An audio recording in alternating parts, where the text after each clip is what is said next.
Ya. ¿Cuántos hay? Hay 32, súper bien. Bien. Qué bueno que se esté escuchando bien y se esté viendo bien porque recién me costó muchísimo hacer la conexión. La cosa es que partí un poco tarde. Vimos la clase anterior una sinopsis de lo que es el siglo XIX y un poco el siglo XVIII. Es decir, más o menos desde 1770, un poco antes, ¿ya? Hasta casi fines del siglo XIX, casi empezando el XX, o sea, 1910 por ahí, más o menos. Un periodo de la historia muy importante. Todo lo que se gesta ahí influye fuertemente hasta nuestros días, fuertemente. En la primera clase, como les decía, hicimos un resumen, una sinopsis, una edición de conjunto de todo el periodo. Y a contar de ahora, vamos a empezar a verlo de forma más parcelada, ¿ya? A diferencia de la... Hay tres chats, espérenme. Me están saludando. Hola, hola a todos. Hola Felipe, hola Constanza. Buenas tardes, Byron. Voy a compartir una presentación de PowerPoint, así es que las preguntas las hacen con el micrófono, ¿ya? Porque no puedo ver el chat, ¿ya? No, así que ojo con eso. Veamos entonces, a ver, ¿cómo es la cosa acá? No. Un segundito, por favor. Estas mallas las voy a poner en solo. Así. Ya, yo manejo muchos sistemas. Parece que les dije otra vez, tengo que hacer clases con ustedes, con Zoom, en el Duoc con Collaborate y en el colegio de trabajo con Meet. Así que me he tenido que hacer experto en todas estas plataformas. Me ha costado un montón. Así que el año pasado me lo sufrí todo. Me costó muchísimo. Bien, entonces comencemos a ver este contenido que lo vimos resumidamente en la clase anterior. Son en realidad tres unidades, tres partes, que ahora vamos a ver con detalle. Ese es el título grande que le ha dado, bueno, la PTU le dio este nombre, ¿no? A esta parte, Estado, Nación y Sociedad Burguesa. ¿Ya? Eso es el título de lo que vamos a ver, parte primera. ¿Ya? Esperemos que la próxima semana podamos ver la parte segunda. Digo esperemos porque espero que es mucho contenido, lo vamos a ver todo de aquí a las 9. Es de esperar que sí se pueda. Bien, lo que conversábamos la clase anterior, la sociedad del antiguo régimen, ¿ya? Esa antigua sociedad, ¿no? Que en realidad no viene de la Edad Media, como muchos piensan, sino del Renacimiento, ¿no? De un periodo posterior al siglo XVI. ¿No? De ahí surge el absolutismo.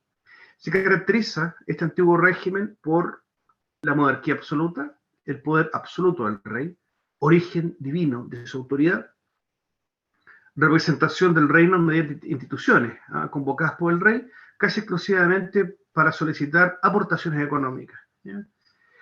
La sociedad es estamental. En la parte alta está la nobleza, luego el clero, y un tercer estamento compuesto por campesinos, burgueses y asalariados urbanos.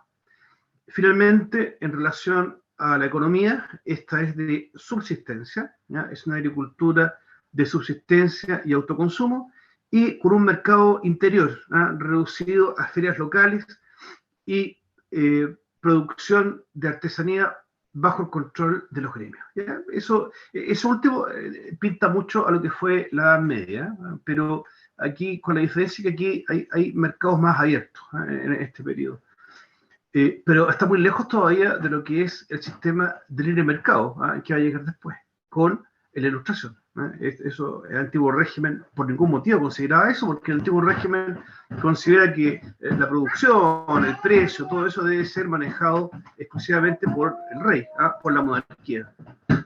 Veamos entonces este contraste. entre la Ilustración y el antiguo régimen.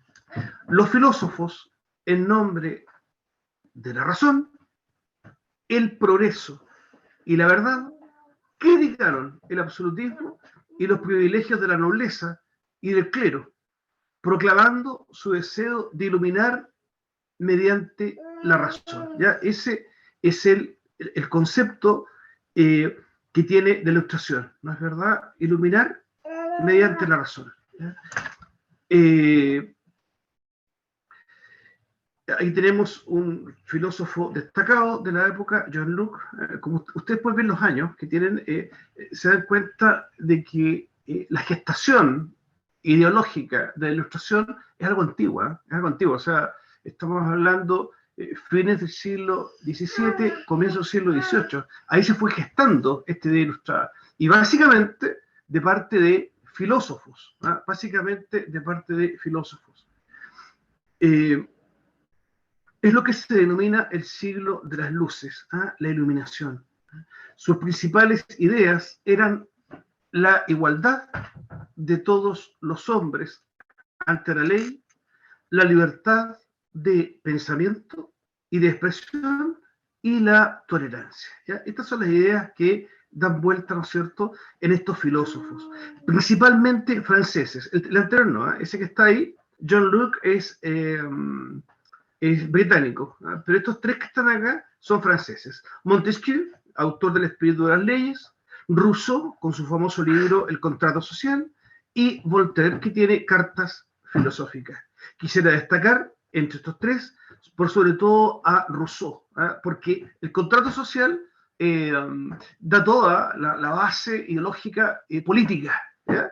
Que hasta el día de hoy va a estar. O sea, lo más probable es que en la redacción de la nueva constitución vuelva a relucir Rousseau. ¿Ya? Por ejemplo, a modo de ejemplo, la división de los poderes del Estado. ¿Ya? Ese concepto es rousseauiano, es de él, ¿ya? Que son, no es verdad, legislativo, ejecutivo y judicial. En el campo intelectual también surge una cosa llamada la enciclopedia. ¿Ya? La enciclopedia era un diccionario, si es eso, no es más que eso.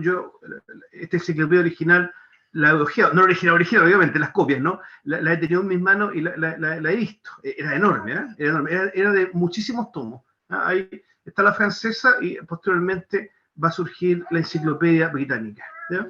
¿Qué es lo que hacía? Bueno, lo que dice ahí. Era un diccionario que pretendía recoger todo el saber de la época, destacó por la defensa de la libertad y de la participación del pueblo en la política y por la crítica al absolutismo. La idea es que cualquier persona pudiera instruirse, aprender, ¿no es cierto?, y tener su opinión. ¿Ya? Esa era un poquito la idea de la enciclopedia. Ahí tenemos una ilustración de lo que fue la enciclopedia francesa, la tapa. La Pontificia Universidad Católica de Chile, en la Biblioteca Central, tiene las dos colecciones, en volúmenes bastante originales, muy antiguos, de la Enciclopedia Británica y de la Enciclopedia Francesa. Las dos están guardadas, estoy hablando de una cosa hace 30 años atrás, por si acaso, o más, incluso más, perdón, hace más de 30 años que lo vi. En la Biblioteca Central de la Católica, valga la redundancia, en su parte central, al medio, ahí están, en unas estantes especiales, están guardadas las dos. Esta enciclopedia, publicada a partir de 1751, su divulgación hizo llegar las ideas antiabsolutistas y la defensa de la igualdad y la libertad. Estas ideas arraigaron especialmente en la burguesía, que se considera injustamente tratada por el absolutismo, al estar marginada de la mayor parte de los altos cargos, monopolizados por la nobleza. Hay que señalar que todas estas ideas ilustradas y la enciclopedia, ¿no?, que es su brazo intelectual, se desarrollan, ¿ya?, y se promulgan desde la burguesía, es decir, de los más ricos, que no coinciden con los nobles. Cuidado con eso. No, no son los nobles. La nobleza es una cosa, ¿ya?, pero la burguesía es otra cosa. Y de hecho, la burguesía era la que quería ponerse acá en el lugar de los nobles. Oye, si yo soy burgués y estoy instruido o más instruido que un noble, porque puedo leer la enciclopedia, por ejemplo. Si tengo una educación y una riqueza que supera un noble, ¿por qué no participo en política? ¿Por qué tengo que estar subyugado a todas estas personas? ¿Ya? Es de ellos donde va surgiendo esta idea. De hecho, el burgués era muy mal mirado, digamos, por la nobleza. Era algo, uy, por favor, un burgués. Disculpe la expresión tan ordinaria, pero es como decir hoy en día un roto con plata, una cosa así. ¿Ya? Pero los burgueses incluso superaron a los nobles en eso. ¿Ah? Tenían mejores viviendas e incluso estaban mejor educados. Ahí tenemos a Diderot, ¿no? Que fue uno de los que escribió, ¿no es cierto?, compuso esta enciclopedia junto con Lambert. Profesor, Dígame, por favor, sí. he entendido que los burgueses eran los comerciantes o, por ejemplo, banqueros enriquecidos e instruidos, ¿no? Así es, correcto. Justamente era gente que se dedicó al comercio o a la actividad bancaria, justamente, y que habían logrado una posición bastante buena. ¿No? Tenían también palacios grandes y todo eso. Muy bien. Ideas de ilustración vemos primero en el ámbito económico. ¿Ya? Son fisiócratas, ¿ya? Y están por el liberalismo económico. Ambos critican por igual al sistema mercantilista y a los monopolios que estaban muy de moda en esa época, ¿no? El sistema monopólico era una de las razones porque Chile también alegaba, ¿no? Porque en nuestro país teníamos que producir ciertos productos para ciertos países, ¿ya? De hecho, dicho sea de paso, ¿no? La independencia de Chile fue promovida por Estados Unidos y por Inglaterra, ¿no? Estos países de economía capitalista querían que Chile se independizara justamente para comerciar, ¿no? Hay mucha riqueza acá, ¿no? Y no convenía el modelo español. Para ellos, obviamente, para ellos, para los ingleses y para los norteamericanos. Entonces fueron ellos los que promovieron acá la cosa, la estuvieron moviendo. ¿No? No nos olvidemos, tal como les señalaba la clase anterior, que O'Higgins estudió en Inglaterra. No nos olvidemos de eso. Veamos un poquito qué es lo que son los fisiócratas. ¿Ah? Señalaban que el motor de la economía se vinculaba a la capacidad agrícola de una sociedad sin intervención del Estado. Eso es algo, pero es un elemento, pero claramente ilustrado, ¿ya? Saca al Estado de todo esto, ¿ya? El Estado no, porque el Estado es nobleza, el Estado es el rey, el Estado es corona, ¿ya? Y se quiere sacar de todo eso y lo que se busca es que los latifundios, ¿va? La propiedad agrícola a gran escala actúe sola, ¿ya? Y eso se basa, va a tomar arraigo, ¿no es cierto?, a partir de las ideas de los capitalistas, de lo que se llama también el liberalismo económico, donde destacaba el teórico Adam Smith. Este libro que está ahí lo tengo en mi casa, pero nunca lo he leído, no tengo tiempo. Compro muchos libros que no tengo tiempo. Nunca puedo leer este libro que, al igual que el manifiesto del Partido Comunista, está muy bien guardado y tampoco me he dado el tiempo de leerlo. En fin. Ahí está en inglés de Wills, creo que se pronuncia Wills, no estoy muy seguro, mi inglés es muy malo. The Wills of Nations. La riqueza de las naciones, de Adam Smith. Un libro clave porque cambia la historia de la humanidad, cambia la historia de la economía. Son las bases del capitalismo. Argumentaba a favor de la iniciativa privada y la renuncia del Estado a actuar en economía. De esta forma el trabajo se multiplicaría, base de la riqueza de la sociedad. ¿Ya? Es decir, la Ilustración en su área económica propone la libertad de mercado. Son 4 premisas básicas: libertad de mercado, libertad de precios,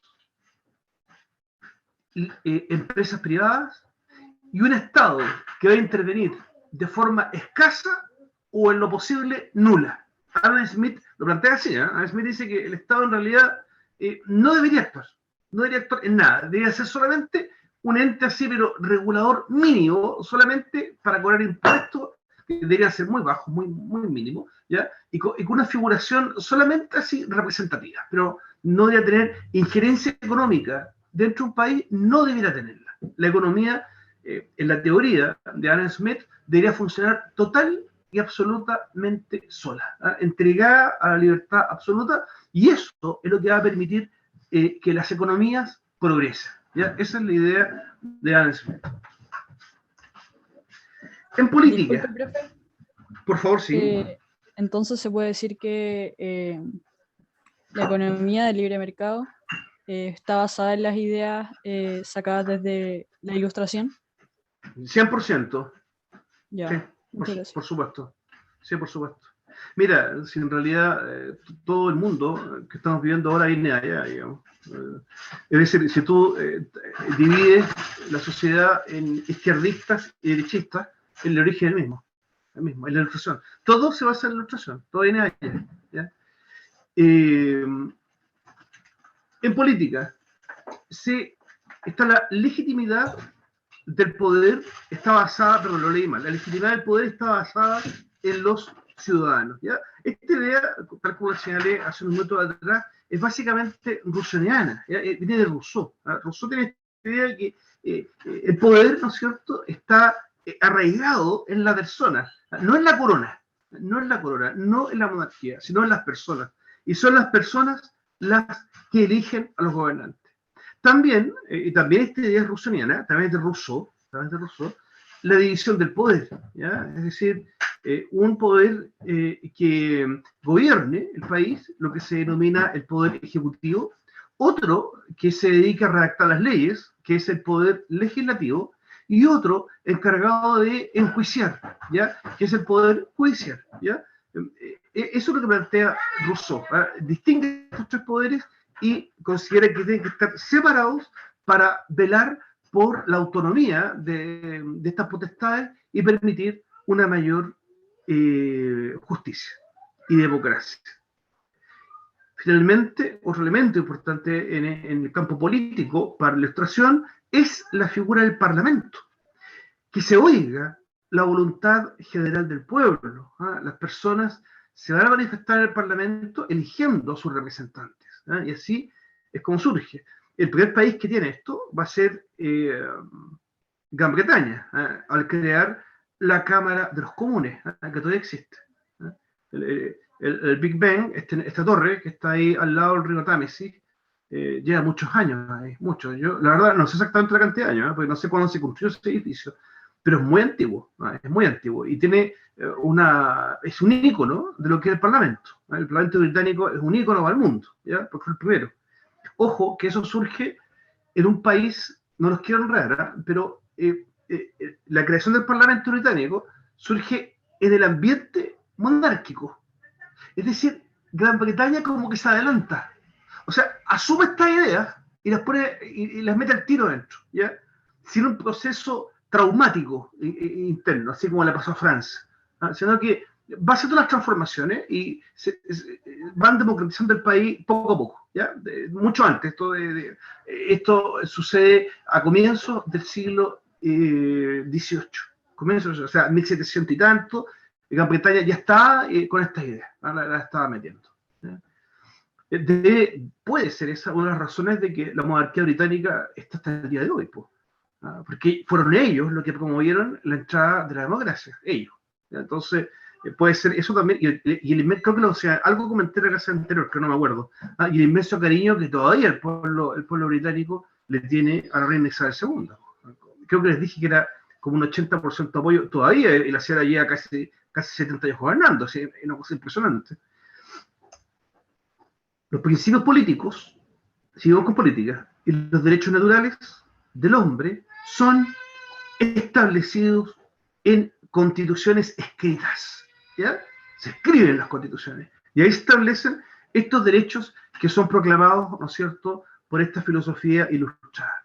Ahí lo que ustedes están viendo ahí es la Constitución de los Estados Unidos. Ahí dice "We the people", ¿eh? Nosotros el pueblo, ¿eh? Ahí no sigue leyendo ahí, ¿eh? de América y sigue diciendo eso. Pero es interesante la comenzada, ¿eh? Porque interpreta fielmente lo que dice Rousseau. el poder está radicado en las personas, no en la corona, ¿ya? Por eso es que las primeras 3 palabras de la Constitución de Estados Unidos es "We the people", nosotros, el pueblo. ¿Ah? Es el pueblo el que proclama la autoridad.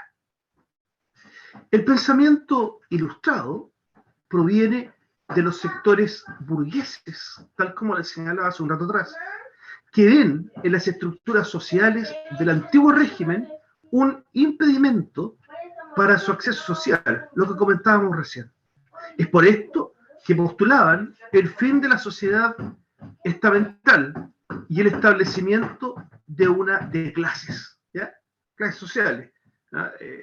Los ricos, los trabajadores y los obreros, una cosa así, ¿ya? No la estructura del antiguo régimen, eso no lo querían, ¿ya? De modo que las ideas ilustradas se fueron desarrollando, se fueron pensando, se fueron promulgando desde la burguesía. ¿Ah? Comentar al margen, digamos que en América Latina también, o sea, el caso chileno, por ejemplo, también vino arriba. A ver, disculpen la palabra tan poco académica, pero la gallá en Chile, disculpen la palabra tan poco académica y tan vulgar, pero la gallá, acá en este país, no estaba con la independencia. No, ellos preferían estar con la corona. Chicos, ellos preferían estar con la corona. Las ideas de hacer de Chile un país soberano vino desde arriba, de las clases más acomodadas. Ahí se empezó a desarrollar, en los palacios, ahí se discutían estas cosas. ¿Ya? De hecho, todos los primeros gobernantes eran de alta alcurnia, Diego Portales, José Manuel Carrera, O'Higgins, eran todos gallos, digamos, el único que era así más de pueblo era José, perdón, parece que no me mal, dije José Manuel Carrera, y el que era más de pueblo era Manuel Rodríguez, ¿ya? Ese era un poco distinto al resto, pero el resto en realidad eran todos de alta alcurnia, al igual que en este movimiento francés. En religión se declararon librepensadores, ¿no? Promulgaban la tolerancia religiosa y rechazaban la influencia que el clero ejercía sobre la sociedad. El racionalismo también actuó sobre lo religioso, apuntando al deísmo, que proponía la existencia de un Dios creador, pero que no interviene en el mundo. Esta es una tendencia muy fuerte de los ilustrados, la tendencia al rechazo de las religiones y la instauración del deísmo. El deísmo es el reconocimiento de la existencia de Dios, pero el rechazo a la existencia de religiones. Este deísmo, obviamente, que es una especie de relojero. Dios le da cuerda al mundo, pero no interviene más allá. Inútil sería ponerse a rezar para un deísta. De hecho, los ilustrados de la época rechazan fuertemente eso. En la sociedad chilena del siglo XIX, al principio no, pero más hacia el fin del siglo XIX, se vuelve también, especialmente los varones, es la mujer, ¿no? Siempre se ha llamado a la mujer el sexo devoto, que son como más dadas, ¿no es cierto?, a la vida religiosa. Pero cuando había misa, era la mujer la que asistía con los niños, se ponía adelante, el varón los acompañaba adelante hasta el comienzo, pero cuando venía la homilía del sacerdote, el varón salía y a lo que correspondía. Los varones salían a fumar al exterior y se quedan solamente las mujeres. Si no, hombre que se queda adentro, disculpen, no es un comentario homofóbico, no lo tomen así, ¿ya? Y solamente repito las ideas de esa época. El que no salía, un varón que no salía de la misa, mientras el cura predicaba, era un marica. El marica se quedaba adentro, digamos, con las mujeres, ¿ya? El hombre, como macho, ¿no? Tenía que salir a fumar con otro y hablar de lo importante, de política, cosas, mientras las mujeres escuchaban al cura que hablaba. Esta fue una tendencia muy dada, ¿no? En el siglo XIX en Chile y en varias partes del mundo. Si bien la película La Cristiada, también, el protagonista también lo mismo, fumaba también afuera de la iglesia y no escuchaba al cura. Bien, surge un concepto denominado el despotismo ilustrado. ¿De qué se trata esto? Es la idea de que tiene muchos monarcas de abrazar el concepto ilustrado pero defender a su vez el absolutismo. Por eso es que pasa a llamarse, a tener este nombre, ¿no? El despotismo ilustrado, ¿ya? Es decir, todo para el pueblo, pero sin el pueblo. O sea, lo que vamos a hacer los reyes a contar de ahora es trabajar para la gente, ¿ya? Pero sin la gente. No me vengan a poner acá a un primer ministro, alguien que lo eligió. No, eso no. Eso no. Acá el que manda soy yo y vamos a seguir todo como estaba antes, ¿ya? Todo igualito. Ya no vamos a ver nada. No, pero sin la gente. Yo no creo que hayan visto la película. Yo sí, porque soy muy fanático de la música clásica. Aparte, la película es muy antigua, es del año 1984. Se llama Amadeus, eso de la vida de Mozart, el gran compositor de música clásica. Y claro, él trataba de hacer cosas como para el pueblo, ¿sí? Y el señor que está ahí, el que están viendo ahí, el emperador José II de Austria, él lo apoyaba en todo, pero lo ganaba. No, aquí no te olvides, cabrito, y aquí la monarquía sigue, así que no me vengáis con ideas muy revolucionarias acá. Lo paró a Amadeus. Aparte que José II estaba nervioso por su hermana, que es María Antonieta, era su hermana y era la esposa del rey de Francia, ¿ya? Y José II estaba enterando lo que en Francia estaba gestando. Por eso es que a Mozart lo censuraron en su minuto. Fue censurado porque algunas de sus óperas movía un poco a esta idea de que el poder radicaba en las personas. Como por ejemplo la obra Las bodas de Fígaro. El absolutismo del siglo XVII se modificó cuando se asumió la idea de que el Estado y el rey debían preocuparse por el bienestar del pueblo, pero al mismo tiempo se reafirmó la idea básica de que el poder residía en el rey y su autoridad no podía tener limitaciones, ¿ya? Eso que le acabo de leer, esto es lo que también le acabo de explicar. Ahí tenemos un cuadro del rey Carlos III de España. Es el despotismo ilustrado, ¿cierto? De nuevo, porque no entendí. Es el despotismo ilustrado, el que está hablando ahora. Exactamente. Eso es el despotismo ilustrado. Tal como puse, mira, acá está más resumido, mira, es lo mismo, mira. Eso. Todo para el pueblo, pero sin el pueblo. Esa misma idea está ampliada ahí, ¿ya? Pero esa es la idea central.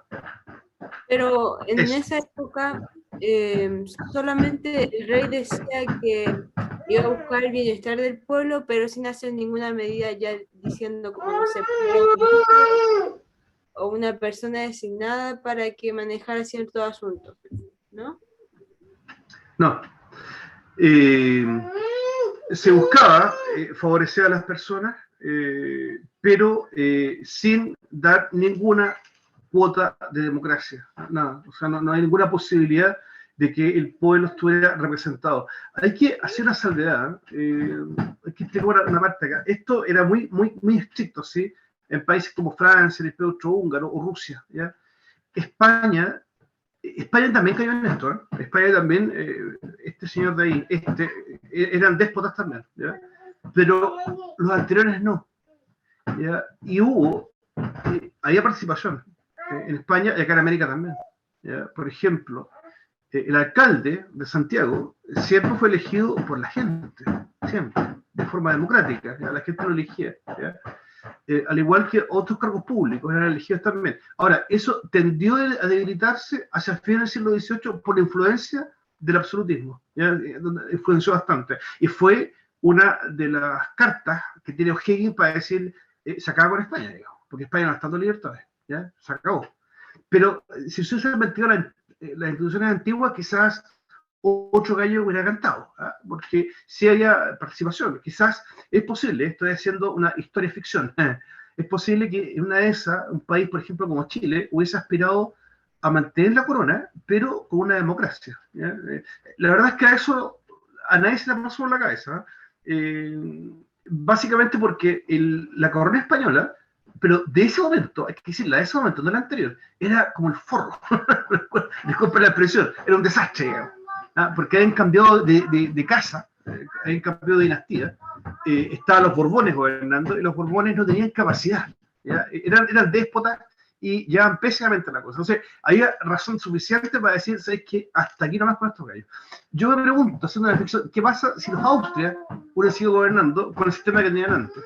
A lo mejor se hubiese pasado a un sistema de un parlamentarismo chileno con corona, así al estilo de un Commonwealth, como lo tenía Australia. Y no sé, pero ahí, ¿qué hubiera pasado después? La verdad es que cae en el campo de la ciencia ficción, no sabemos. Se pueden presuponer muchas cosas en realidad. Sigamos con lo de acá. Los monarcas ilustrados del siglo XVIII promovieron la intervención del Estado en la economía, la sanidad, las obras públicas o la beneficencia, para que éstas estuvieran al servicio de la nación y no de los privilegios de una minoría. ¿Ya? Esa fue la apertura que hicieron los despotistas ilustrados. ¿Ya? Es decir, se mantiene las coronas, se mantiene el poder totalmente concentrado en el rey o en la reina, ¿ya? Pero dando estos beneficios, ¿no es cierto?, a las personas. ¿Ya? Ahí tenemos un cuadro de Catalina la Grande de Rusia. Situación cuando el siglo XVIII comienza a expirar. ¿Cuál es la situación hacia el fin del siglo XVIII? La situación en Europa había cambiado poco. La monarquía había conseguido concentrar el poder, mientras el resto de la población no podía participar en los asuntos públicos. La burguesía era tan culta o más que la nobleza.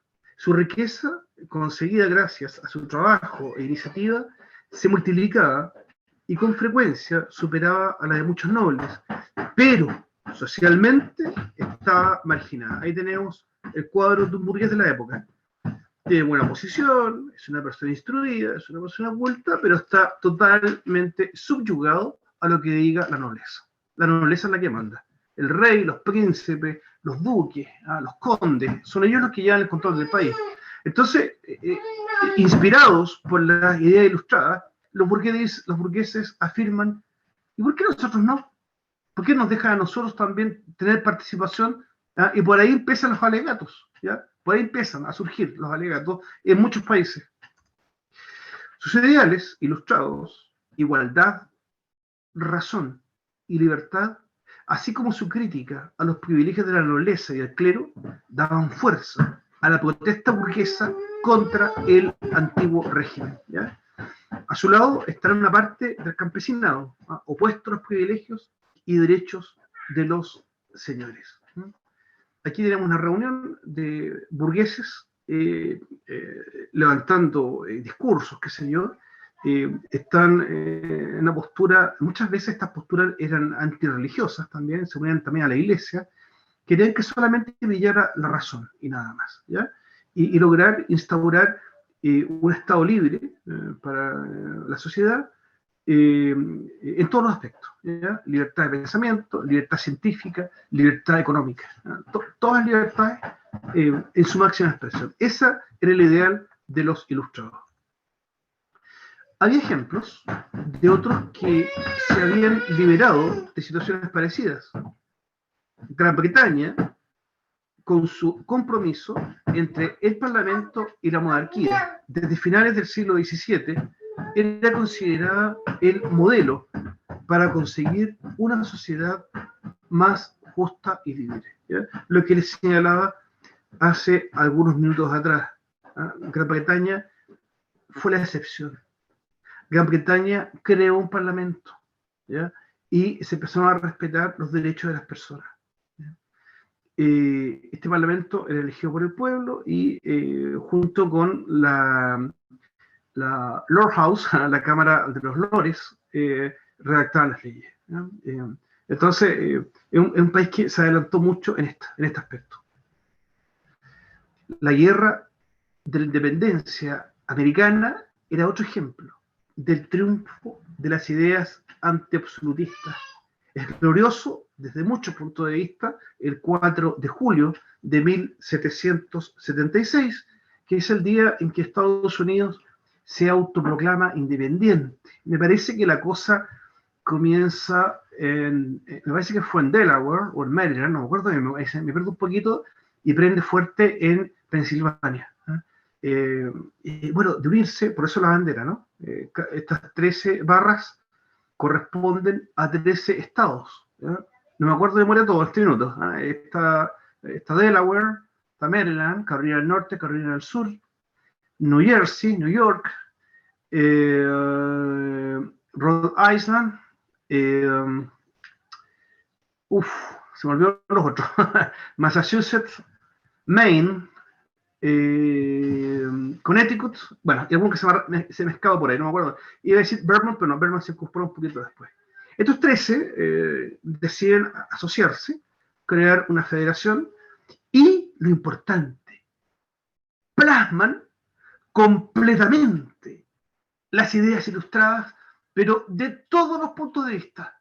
Estados Unidos es el primer país que surge con todo el ideal ilustrado, ¿ya? Es decir, democracia, el poder reside en las personas, libertad de expresión y libertad económica, ¿ya? Eso es Estados Unidos de América, ¿ya? Eso es lo que va a hacer, y acá en el recuadro azul de su banderita, de a poquito, de esas 3 estrellas originales, se van incorporando otras estrellitas, ¿no? Me parece que la número 14 es Vermont, después se agrega, no me acuerdo de memoria, después se agrega Kentucky, creo, no me acuerdo bien, empiezan de a poquito estados a incorporarse, ¿ya? Pero obviamente que Gran Bretaña resiste esto, no quiere que se le vaya América de sus posesiones. Las colonias británicas de Norteamérica, influidos por las ideas ilustradas europeas y por la experiencia británica, aspiraban a poder expresar sus ideas y decidir sus propios asuntos. Se sentían injustamente tratados porque no participaban en el gobierno, pero tenían que someterse a los impuestos que decretaba Inglaterra. Un impuesto que decretó Inglaterra, no me acuerdo a qué fue, ahí se me olvidó. Sí, fue al té. Tabaco, creo, que fue ¿A qué cosa? Del tabaco, si no me equivoco. Al tabaco. Sí. Ah, ya, eso era, ya, no me acordaba. No me acuerdo si era el té, no me acuerdo. Al tabaco, perfecto.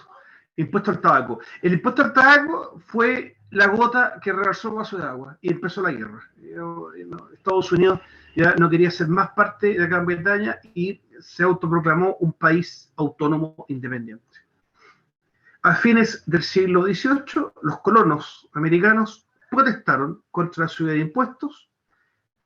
Vuestra compañera acá nos ha aclarado que fue por el tabaco, yo no me acordaba lo que era.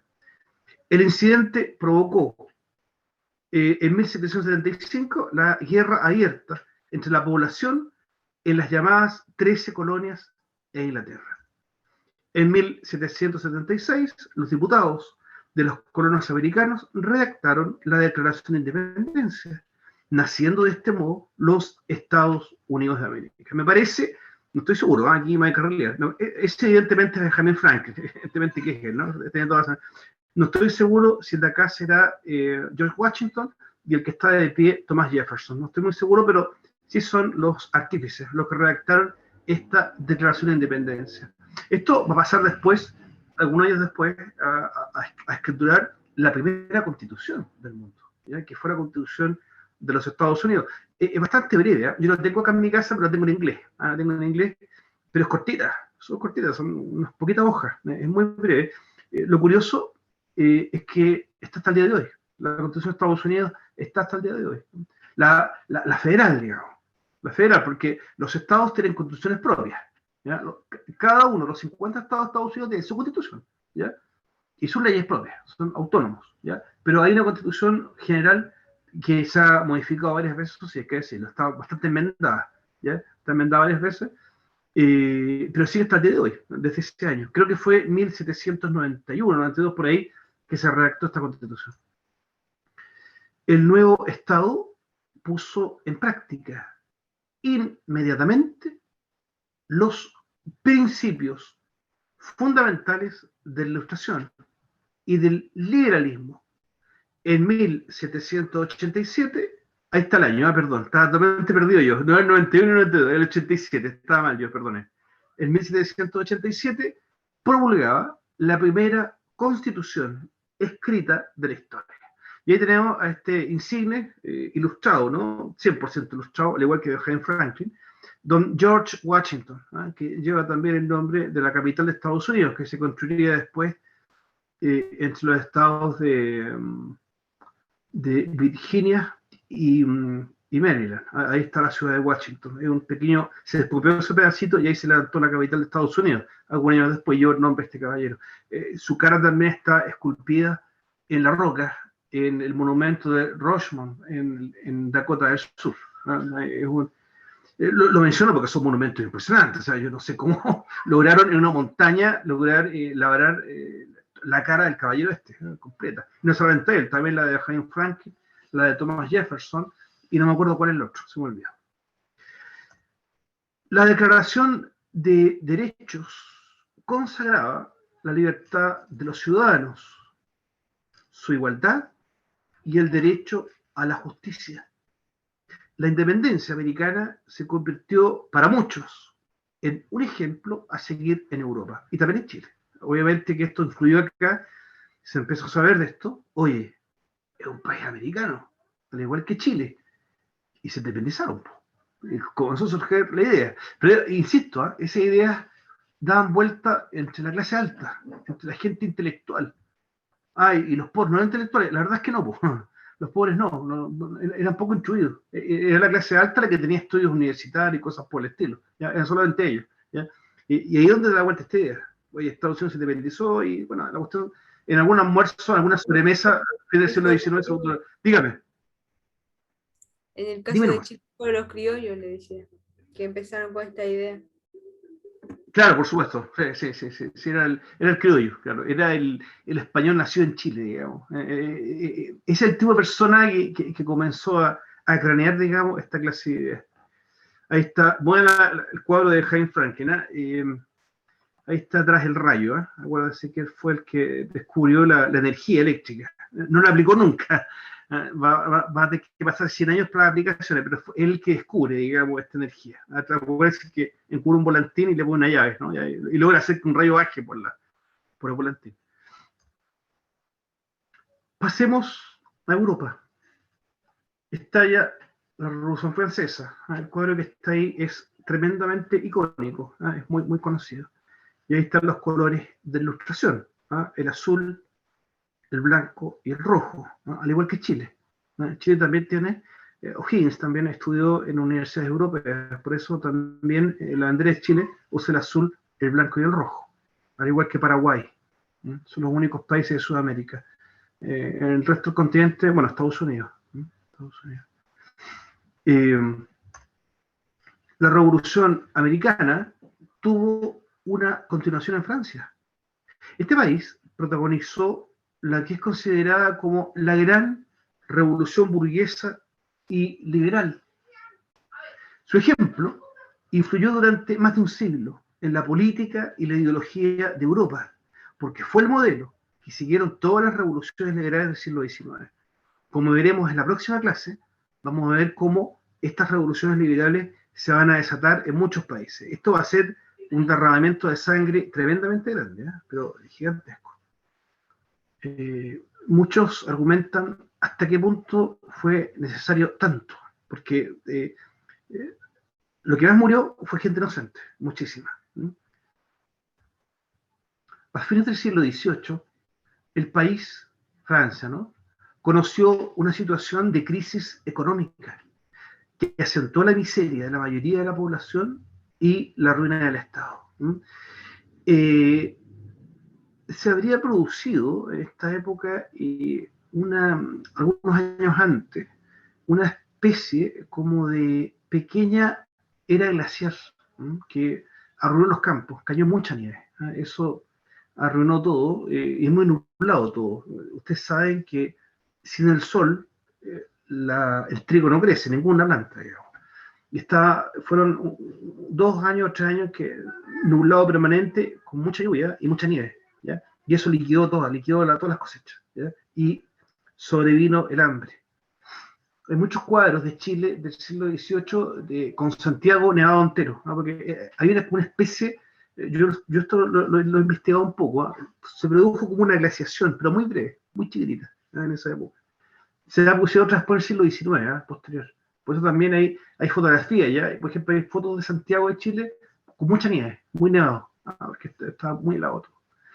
Todo ello dio lugar a que se generalizara el malestar social y la oposición al absolutismo, que culminaron con la revolución de 1789. Hay que señalar también, aquí nos movemos en un campo de mucha vehemencia de repente en el tratamiento de la historia. Luis XVI no era precisamente un tipo muy inteligente, hay que decirlo, y María Antonieta no era tampoco una mujer muy atinada, es verdad, pero tampoco hay que pintarlo como monstruos, así poco menos que devoraban gente en su palacio, sí, de malos que eran, no tanto no, pero sí fue gente muy desatinada, cometieron muchos errores, ¿ya? El rey, al no dar más libertades políticas, cometió graves errores, y la reina, que, mira, yo algo he leído María Antonieta, no me atrevería a calificarla como una mujer malvada, yo diría que no, pero sí desubicada. O sea, estando Francia en la condición en que estaba, se armaba las masas fiestas en el palacio, y eso se sabía, digamos, la gente sabía que los banquetes en el palacio era todo cachete, con muchos invitados, y a la monarquía, al resto de Europa, qué sé yo, si estaba de cumpleaños alguien, iban todos y comían. Y eso se sabía. Y la gente estaba, pero al borde de la inanición, está todo el mundo flaco, porque no hay que comer. ¿Ya? Entonces, ese desatino, obviamente, que al final terminó en lo que terminó. Etapas del proceso revolucionario. Ahí tenemos un cuadro del rey Luis XVI, típico de esa época, ¿no? El absolutismo pintaba a esta gente como verdaderas deidades, ¿no? Es bastante curioso el cuadrito de este caballero. Aguda crisis fiscal, producto de los cuantiosos gastos que la corona realizó para sustentar la participación de Francia en la guerra de independencia de Estados Unidos. ¿Ya? Eso fue otro error de Luis XVI. Puso un billete largo para ayudar a Estados Unidos, ¿ya? ¿Pero por qué razón? Porque odiaba a los ingleses, eso era todo el fondo de la cuestión, ¿ya? Porque si hubieran sido más fieles, digamos, a lo que es la corona, no ayudó a Estados Unidos, pues Estados Unidos tenía ideas ilustradas, pues, ¿no? Era la flota de ilustración que estaba brotando, ¿eh? Y de hecho, ese mismo ejemplo se les vino contra ellos, ¿ya? Pero apoyaron a Estados Unidos porque odiaban a los ingleses, querían que Estados Unidos se independizara para decirle Inglaterra, ahí tenís, te jodimos, perdiste tus colonias. Pero el problema es que fue muy caro eso. Si han visto películas, como por ejemplo El Patriota, los Salañeri, la clase anterior, se ven varios uniformados hacia azules, que van con la bandera de Francia, ¿ya? Que hacían metidos ahí, porque le prestaron mucha ayuda a Estados Unidos. Yo diría, me atrevería a decir que Estados Unidos, es una idea mía, a lo mejor me equivoco, no se lo puede independizar sino por ayuda de Francia, porque el ejército francés trajo cañones y todo, y ayudó mucho a Estados Unidos, ¿ya? Y eso colaboró fuertemente a que este país se independizara, sobre todo considerando que los Estados Unidos no tenían ejército. No tenía ejército. No tenía ejército. La película El Patriota lo muestra muy bien eso. Los soldados norteamericanos andaban todos de camisa y pantalón así nomás, a lo que fuera, no tenían uniforme, po. Y las rifles que usaban eran los que tenían para cazar, los cargaban así, y eran para cazar, con eso peleaban, digamos. En cambio, el ejército británico era estos de rojo, con la típica cuestión aquí cruzada blanca, y era organizadísimo. Entonces, ese ejército, uno aplastado a estos campesinos, estos apenas sabían disparar, ¿ya? Pero los adiestraron y los instruyeron y les ayudaron los franceses, ¿ya? Ahí tuvieron un papel muy grande. Curiosamente, eso mismo se les va a ir en contra, porque las ideas ilustradas florecen en Estados Unidos y el polen de esas flores, por decirlo así, llega a Europa y le provoca la revolución a Luis XVI dentro de su país. Yo creo que jamás se lo hubiese imaginado. El rey Luis XVI convocó, ante la crisis económica gigante que hay, ¿no? Convoca los denominados estados generales, ¿eh? Para que se aprobasen impuestos a la nobleza, pero como votaban por estamentos, el Estado llano salía perdiendo, ¿no? Lo que les llevó a congregarse con autonomía, ¿no? Aunque presididos por el rey. Es decir, el rey presidió un parlamento, digamos, hecho por el Estado llano, pero como estos estaban muy alterados, el rey se enojó, ahí fue un error, una imprudencia tremenda, y disolvió disolvió este Parlamento.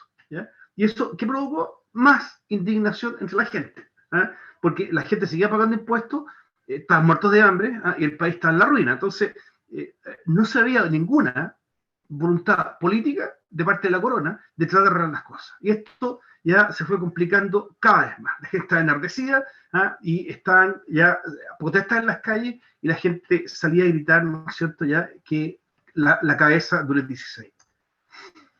A la vista de esta situación, el tercer Estado, el Estado llano, ¿no?, se reunió por separado el día 9 de julio, fecha histórica también, 9 de julio de 1789. Así como es histórico el 4 de julio de 1776, también es una fecha emblemática y muy importante, el 9 de julio de 1789. Juraron no separarse jamás, hasta que la constitución del reino sea establecida. Este hecho suponía el despertar de la soberanía nacional, la ciudadanía y la democracia representativa. Una parte del clero y de la nobleza se sumaron al tercer Estado, pues eran partidarios de una monarquía constitucional. De hecho, curas y monjas adhirieron también con el pueblo, y también algunos nobles, algunos condes, marqueses, que sé yo, los de más bajo rango, también adhirieron. De hecho, en esta asamblea también participaban ellos, curas, monjas y nobleza de bajo rango. Dentro del clero, los de más alto rango no, obispos y cardenales no, ellos están con el rey, al igual que los nobles de más alto rango, los duques, los príncipes, ellos también estaban con el rey.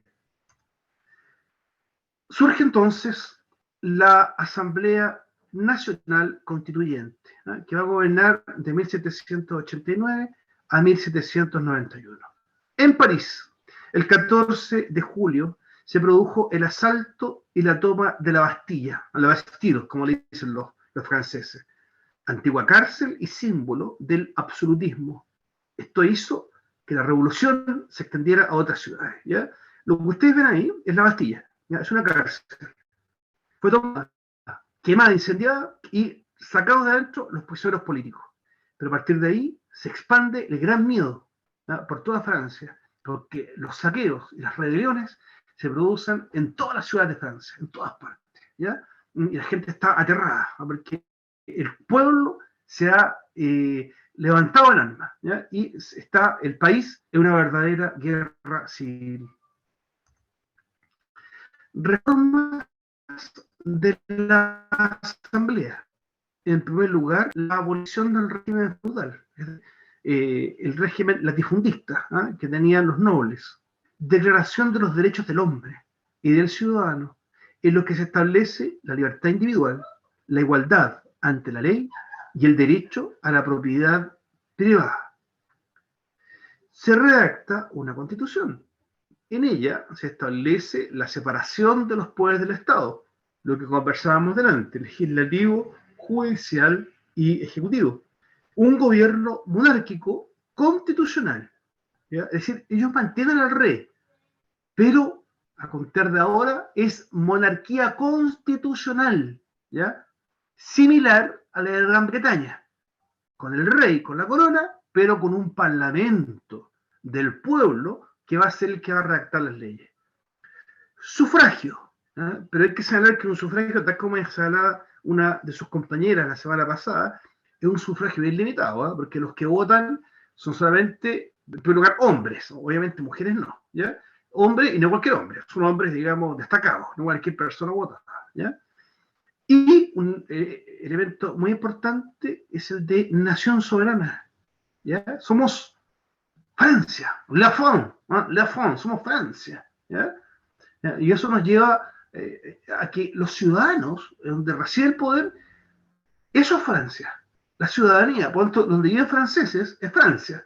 Y eso lleva a establecer territorios, límites, bandera, himno, idioma, religión, cultura, qué sé yo, un sinnúmero de cosas, ¿eh? Se va gestando el concepto de nación, ¿ya? La asamblea legislativa es una etapa siguiente ¿ah? Es de un año, de 1791 a 1792. Pese al nuevo orden impuesto por la Constitución, los problemas económicos y políticos se mantenían y agudizaban, y se creó la Asamblea Legislativa. Luis XVI, al ver limitado su poder, intentó huir. O sea, Luis XVI ya cachó que la cuestión iba, como decimos en Chile, se estaba poniendo color hormiga. Entonces, se tardó mucho en tomar la decisión, y él ya finalmente ya agarró el carruaje, fue apoyado por harta gente, iban bien, porque iban bien ocultos. Este carruaje iba atravesando toda Francia y no se dan cuenta que el rey arriba, porque iba sin escolta, sin nada, como bien, bien piola, como decimos acá. Y llegó al límite con Austria, ¿ya? Pero en Austria está gobernando el emperador José II, que era el hermano de su cuñado, el hermano de su esposa. Y ahí una estaba a salvo, pero los cacharon, ¿no? Los pillaron, se dieron cuenta que era el rey, y inmediatamente fue tomado prisionero y devuelto a París.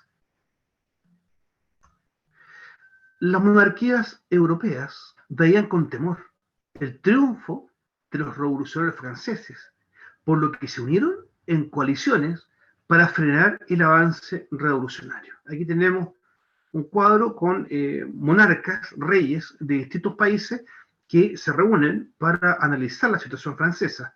Bueno, ¿qué viene ahora? Y si esta cosa se expande al resto de los países, ¿ya? Hay una preocupación grande, ¿no?, de lo que puede llegar a suceder. Al interior de la Asamblea Legislativa se evidencian diferencias entre los mismos revolucionarios, distinguiéndose principalmente dos grupos. Son cuatro grupos, pero son dos lo importantes. Uno son los girondinos, que son representantes de los sectores conservadores de la burguesía, o sea, tal como ya se compara adelante, los banqueros, los comerciantes, ese tipo de gente. Esos son los girondinos. Y están los jacobinos. Los jacobinos son partidarios de profundizar la revolución. Esto es como gente más de pueblo, digamos, jacobino, ¿ya? Eran los dos grupos más extremos que había acá dentro de la Asamblea Legislativa. Tercera parte, la Convención o República Democrática de 1792 a 1795. Las circunstancias internas y externas condujeron al proceso revolucionario hacia posiciones cada vez más radicales. Y aquí donde esta cosa ya se sale de control, ya comienzan a agarrar gente de todo tipo por la sola sospecha de que fueran contrarrevolucionarios, ¿ya? Y los llevan presos y se les ejecutaba. Son famosas acá las torturas que se aplicaron, y dicho sea de paso, también se enseñaron mucho con sacerdotes y monjas, ¿no? Tengamos en cuenta que muchos de ellos también apoyaban la revolución, ¿no? Y estuvieron en las primeras asambleas, ¿ya? Pero aquí también los agarraron, y una de las torturas más horribles aplicadas a curas era amarrarlos a un cadáver, ¿ya? Cosa que el cadáver se fuera pudriendo junto con la otra persona viva, al otro lado, ya lo amarraban juntos, y los dejaban semanas así, ¿ya? Una tortura espantosa. Miren, fue tanto que Gran Bretaña es de religión anglicana, y el anglicanismo, sobre todo en esa época, era muy anticatólico. El anglicanismo era muy anticatólico, ¿ya? Y en esa época era potente eso, era una cuestión así, se tenía mucha mala, digamos. Pero al ver lo que estaba pasando, Gran Bretaña le tiró la mano a muchos clérigos franceses, ¿ya? A muchos curas, ¿ya? Y se los llevaron a Inglaterra, ¿ya? Y dijeron el siguiente argumento: les vamos a ayudar porque en Francia hay bestias peores que en África, en el uso a los leones. Hay leones peores que los que hay en África, ¿ya? Porque las torturas y las matanzas de sacerdotes y monjas fue a gran escala, ¿ya? Y muchos tuvieron que arrancar a otros países, e incluso a países de confesión no católica, ¿ya? Como el caso de Gran Bretaña. La amenaza externa e interna lleva a los jacobinos, encabezados por Robespierre, a un proceso de mayor radicalización de la revolución, llamado la época del terror. La revolución llegó en este periodo a su máximo radicalismo con la creación de un tribunal revolucionario en que ejecutaron a 40.000 personas. Una de las razones para ensañarse con los curas era por la Inquisición, que había funcionado unos 500 años más a esa altura. Pero la Inquisición en 5 siglos, yo no tengo muy claras las cifras, pero al parecer había ejecutado a 6.500 personas, más o menos, en 500 años. Estos, en un año, se echaron 40.000. O sea, ¿por qué doy el dato? Porque para que se vea la desproporción con la cual actuaron, ¿ya? Fue tremenda, ¿ya? Y fue mucha la gente inocente que fue llevada a la guillotina, ¿ya? Mucha gente, de repente, era por los apellidos, porque eran de apellido noble, era un, no sé, un chardonnay, estoy inventando, ¿eh? Un chardonnay que es de familia noble, qué sé yo, ya, ven para acá, pum, le cortaban la cabeza, ¿ya? Entonces, las ejecuciones fueron tremendas y también las torturas, y despojaron también a muchos nobles de sus tierras. Muchos actos de estos fueron injustos, ¿no? Durante este periodo se realizaron... Por favor, adelante, sí, dígame. Una consulta, ¿la iglesia anglicana en ese tiempo permitía el divorcio o no?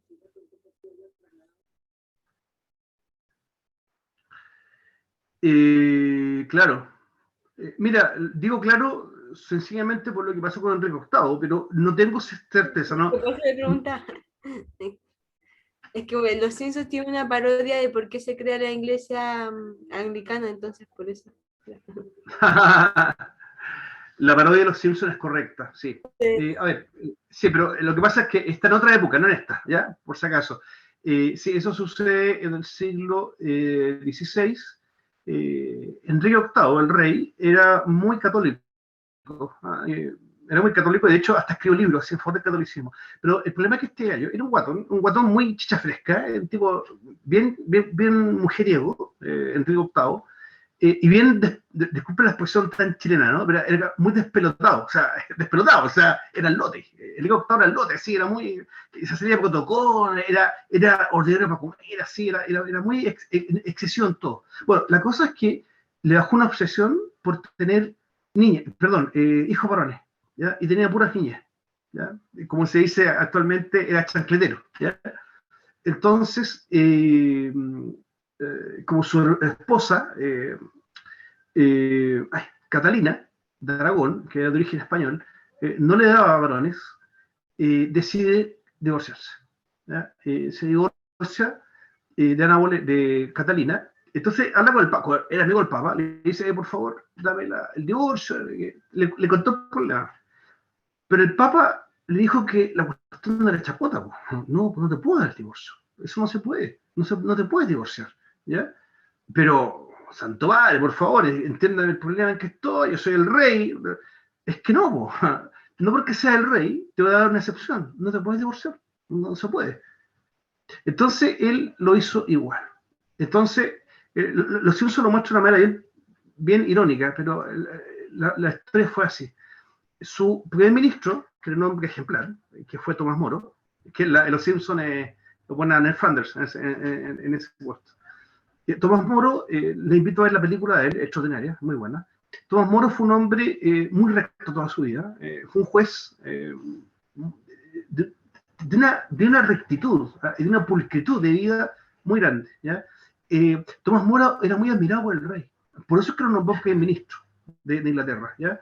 Lo admiraba mucho y era su brazo derecho, pero cuando se produce este problema, Tomás Moro le dice, me va a disculpar, su majestad, lo trata con mucho respeto, pero usted se equivoca, ¿ya? Si le están diciendo que no se puede divorciar, no se puede divorciar, ¿ya? Entiéndalo, ¿ya? Hubo muchas discusiones en que lo trató de hacer de entrar en razón, ¿ya? Pero el rey no hubo caso. Entonces el primer ministro dijo, bueno, en ese caso yo renuncio. El problema era que eso le iba a costar la cabeza. Entonces el rey lo mandó a tomar preso. Le dijo, te voy a cortar la cabeza. Lo siento mucho, pero yo no voy a cambiar de opinión. Usted se equivoca. Y le cortó la cabeza. Es muy interesante el diálogo que sostiene Tomás Moro con su esposa en la cárcel. Es maravilloso. El amor que le tiene, cómo le pide, mira, por favor, le hace entrar en razón. Entiéndeme que tengo que hacer esto, porque yo no iba a transar mis principios, pero ellos lo tenían todo, porque el rey les daba de todo, tenían un palacio, buena plata y todo, y ahora eran prófugos de la justicia. Entonces, ¿entienden? Entonces, ¿qué logra? Consigue con amigos que a su esposa y a su hija los saquen a Francia, lo saquen de ahí, ¿ya? Para que no los afecten también a ellos. Su yerno era luterano y él siempre lo respetó 100%. Lo respetó, pero... Y el yerno le decía, la iglesia es una mugre aquí y acá, y él nunca le dijo nada, siempre le respetó. Tienes todo el derecho a decir lo que quieras. Era muy respetuoso Tomás Moro, ¿ya? Muy respetuoso. Y en esto fue inflexible, y le cortaron la cabeza. Lo mismo le pasó al arzobispo, que era el arzobispo de Canterbury, se me olvidó el nombre. Thomas Fisher. También le cortaron la cabeza. Pero la cabeza de Tomás Moro no solo la cortaron, sino que lo hicieron picadillo, y la cabeza quedó clavada en el puente de Londres y se pudrió ahí, ¿ya? Para que todo el mundo viera la justicia del rey. Esa es la historia, por si acaso. Ya, pero sigamos acá, sigamos acá. Esa es la historia del río. Y así como surge la iglesia anglicana, de esa manera, es bien curioso. Durante este periodo se realizaron las siguientes obras. Se dictó la ley de Maximum, que estableció la dirección centralizada de la economía para poner precios en armonía con los salarios y asegurar el pan cotidiano, que era tan necesario, ¿no? Se creó la ley de instrucción obligatoria y gratuita, ¿ya? Surge acá la instrucción. Esto siempre es contradictorio, porque la iglesia tenía escuelas para los más pobres, pero igual se crea como de parte del Estado, la educación pública, como se llama. Se instituyó el derecho al trabajo, como un derecho. Se fomentaron la educación y la construcción de centros de desarrollo científicos y artísticos. También, yo lo enseño así, pero igual recuerdo que es un poco contradictorio porque había universidades funcionando.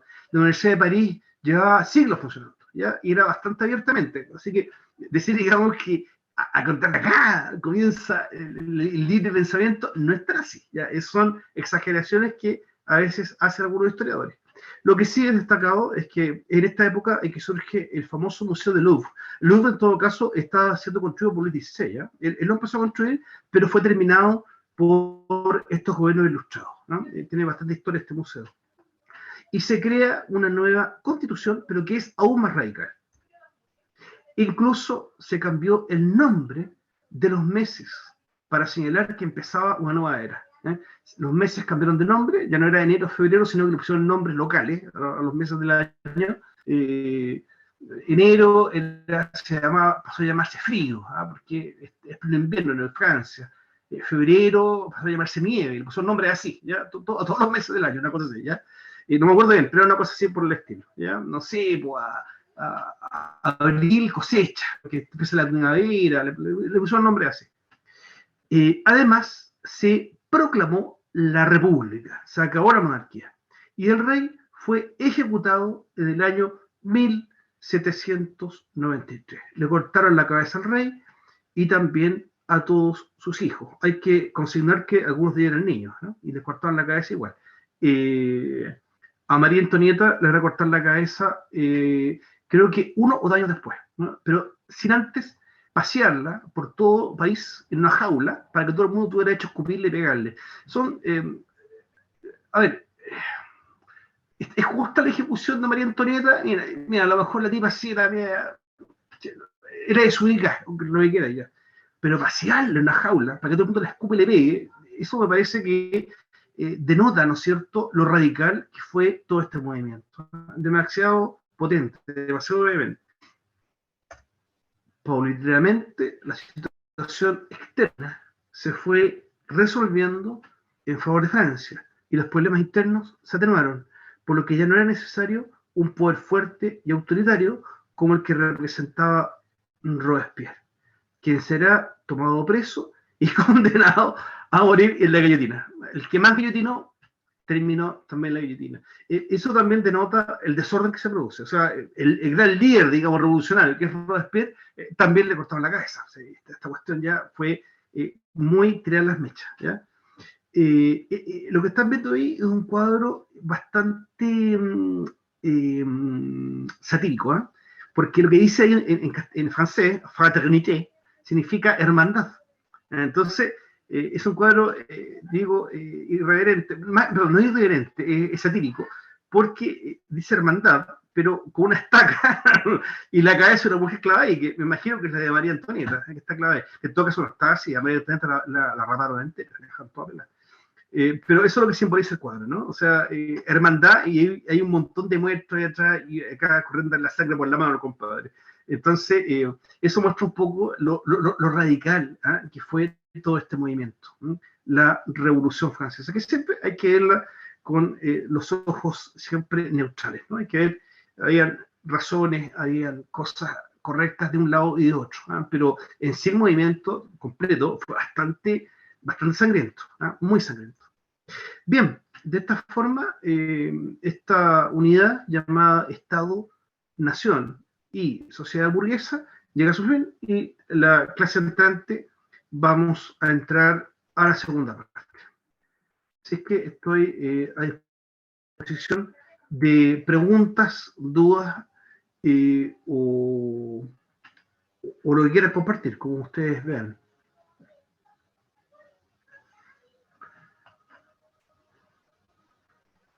Por mientras busco la lista, que no sé dónde está, espérenme un poco. ¿Dónde dejé esto? Cuidado, voy a buscar la lista, espérenme un poco.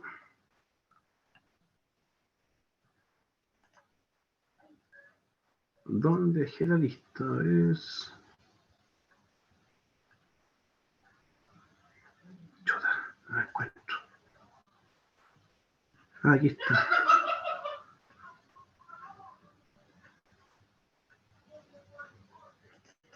A ver, esta parece que es, espérenme un poquito.